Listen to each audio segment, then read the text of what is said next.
পবিত্র ঈদ উল ফিতর, ঈদ আনন্দের দিন, ঈদ খুশির দিন। আমরা সবাই মিলে আজকে একসঙ্গে ঈদ উদযাপন করেছি। ঈদ মুবারক।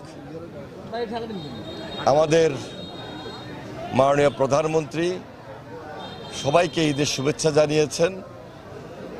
এক মাস অতিবাহিত হয়েছে। আমরা এই সরকারের রাষ্ট্রীয় দায়িত্ব পরিচালনা করছি। খুবই দৃশ্যমান আমাদের আন্তরিকতা এবং দেশবাসীর সম্পূর্ণ সহযোগিতার মধ্য দিয়ে আমরা সবার পাশে দাঁড়িয়েছি।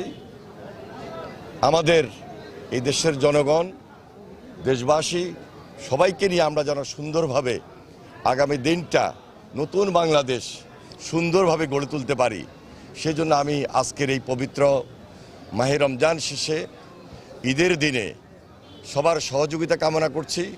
বিশেষভাবে সবার আন্তরিকতা সহযোগিতার মধ্য দিয়ে নতুন বাংলাদেশটা গড়তে আমরা সক্ষম হব।